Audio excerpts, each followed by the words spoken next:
Olá, meus amigos. No estudo de hoje do livro Pão Nosso, nós vamos refletir sobre o capítulo 91, intitulado por Emmanuel, Isso é Contigo. E o trecho de reflexão que ele nos traz, nós vamos buscar e encontrar no Evangelho de Mateus, capítulo 27, versículo 4. E disse: Pequei, traindo sangue inocente. Eles, porém, responderam: Que nos importa? Isto é contigo. E aqui ele traz então um trecho do Evangelho de Mateus, abordando então o arrependimento de Judas ao entregar Jesus aos soldados. Nesse momento aqui que ele descreve, Judas está devolvendo as moedas de prata que havia solicitado para entregar ao mestre, pois naquele momento ele entendia que ele havia errado, como colocar aqui, havia pecado, porque ele havia entregado ali um sangue inocente, Jesus. E os soldados, olhando então, não aceitam a moeda, ele joga a moeda, mas os soldados dizem: Bom, o que importa se você errou? Isso é contigo, não é? É esse o trecho que Emmanuel vai nos trazer para reflexão, para que a gente possa despertar um pouquinho mais para as nossas atitudes. E Emmanuel começa então: A palavra da maldade humana é sempre cruel para quantos lhe ouvem as criminosas insinuações. O caso de Judas demonstra a irresponsabilidade e a perversidade de quantos cooperam na execução dos grandes delitos. Então, a palavra da maldade humana, ela é sempre cruel. Então, quando nós falamos algo ruim, aqui ele fala a palavra da maldade.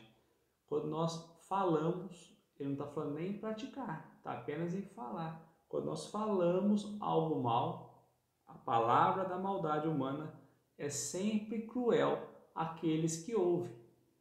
Então, se você acha que falar algo ruim, falar algo mal, não tem problema, Emmanuel está trazendo que o simples fato de falar, palavra da maldade, já é um ato de crueldade. E ele vai trazer que no caso de Judas aqui, quantas pessoas colaboram na execução do mal. Judas ali que tentou se arrepender, tentou voltar atrás, não conseguiu. Mas porque existia outros fatores, outras pessoas envolvidas na história. Então, às vezes, nós imaginamos estar sozinho, que as ações correm por conta própria, mas não é muito assim. A gente vê nessa passagem de Judas, que nós vamos encontrar Judas, os soldados que se negaram a receber as moedas de prata em troca do Cristo novamente. Nós vamos ter Pilatos, que naquela indecisão vai, não vai, coloca Jesus a julgamento popular. Então, quantas pessoas estavam envolvidas dentro daquele ato errôneo? Talvez o primeiro momento não foi pensado, não foi pensando no mal ou no bem, e a gente simplesmente age. E depois as consequências não envolvem só nós, envolvem muitas pessoas e muitas situações. O espírito imprevidente se considera os alvitres malévolos, em breve tempo se capacita da solidão que se encontra nos círculos das consequências desastrosas. Então aqui ele vai colocar que o espírito que está ali imprevidente, está desatento, e ele dá valor então aqui para as coisas más, para quem está falando ou fazendo as coisas más, logo vai estar ali abandonado nos círculos desastrosos. Então é importante que a gente esteja sempre atento ao que é que nós estamos dando atenção, o que é que nós estamos dando valor.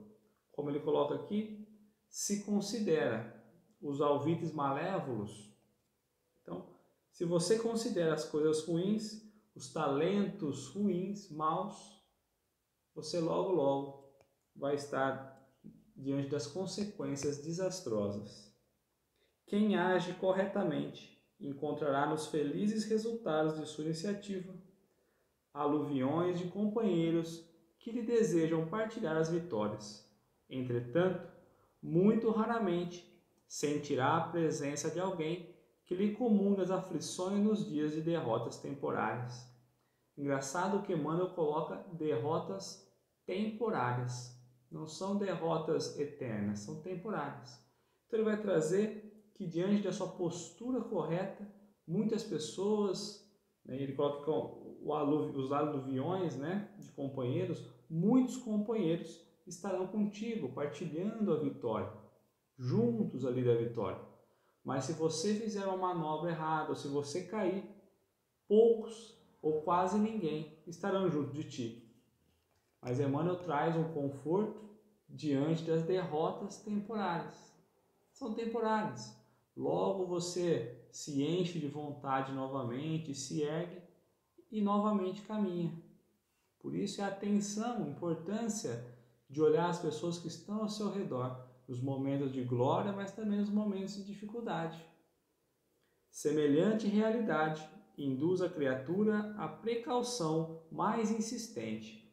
Ou seja, é preciso ter um cuidado, é preciso estar precavido mais insistentemente, ou seja, constantemente a gente precisa ter cuidado, olhando quem está aos nossos lados, olhando que informações chegam até nós. A experiência amarga de Judas repete-se com a maioria dos homens, todos os dias, embora em outros setores. E aqui a experiência de Judas, muitas vezes ali no arrependimento, né? Judas que depois daquele ato, ele sai dali e tira a sua vida, ele se enforca, né? Se mata, se suicida. Então, quantas vezes nós fazemos um ato, depois nos arrependemos? Então, que possamos ter ali um cuidado maior nos atos, nas palavras, nos verbos, que possamos compreender quem está à nossa volta, com quem nós podemos contar, se quando nós nos arrependemos, se de fato isso vai ter importância para quem nos cerca, ou se vai servir apenas de condenação, não é? Então, esse momento que Judas passou e que Emmanuel traz para a reflexão de hoje, nós vivemos todos os momentos. Constantemente nós cometemos atos e entendemos que fomos pelo caminho errado, nos traímos a nossa verdadeira vontade. E às vezes trocamos por coisas muito menores do que as moedas de prata. Há quem ouça delituosas insinuações da malícia ou da indisciplina no que concerne a tranquilidade interior, às questões de família e ao trabalho comum. Por vezes, o homem respira em paz, desenvolvendo as tarefas que lhe são necessárias. Todavia, é alcançado pelo conselho da inveja ou da desesperação e perturba-se com falsas perspectivas, penetrando inadvertidamente em labirintos escuros e ingratos. Então, os homens respiram ali por paz todas as vezes que eles fazem o trabalho que lhe é devido, todas as vezes que eles praticam o trabalho, o caminho do bem. Mas às vezes, ali por inveja, por não alcançar o que nós queremos, por colocar as expectativas em outras bases, nós caímos nos labirintos escuros. E labirinto, então, é algo difícil de sair. E Emmanuel traz que ele ainda vai estar escuro, ou seja, é preciso muito trabalho para se iluminar, para conseguir sair desse labirinto escuro. Quando reconhece o equívoco do cérebro ou do coração, ou seja, quando percebemos que nós erramos no equívoco do coração, no sentimento verdadeiro, quando nós percebemos o erro verdadeiramente dentro do nosso coração, voltamos ansiosos para os conselhos da véspera, mas o mundo inferior, refazendo a observação a Judas, exclama em zombaria: que nos importa? Isso é contigo. Então, quando nós voltamos a nos refazer ali, conseguimos trazer a luz para dentro de nós, nos arrependemos, quem está à nossa volta talvez pode imaginar que pouco se importa. Como diz aqui, que nos importa? Isso é contigo. Ou seja, o bem ou o mal que nós fazemos, de fato, corre por nossa conta. Quão importante é, então, olhar para o caminho do Mestre, os ensinamentos de Jesus e tentar clarear a nossa estrada. Com amor, com sabedoria, deixando ali a maledicência de lado, dando importância e dando atenção apenas às coisas que nos elevam, que as coisas que nos levam ao mal, à malevolência, que possamos descartar, porque Deus, Jesus, através dos seus ensinamentos de amor, jamais nos trouxe nada de mal, nada de ruim, nada que pudesse nos trazer próximo à escuridão. Pelo contrário, nos ensinou através do amor, da sabedoria, amando um ao outro, aprendendo a se arrepender e o mais importante, sem esperar aplausos de ninguém. Porque, como ele diz aqui, isso é contigo, isso é comigo. Os nossos atos correm por nossa conta. Muito obrigado.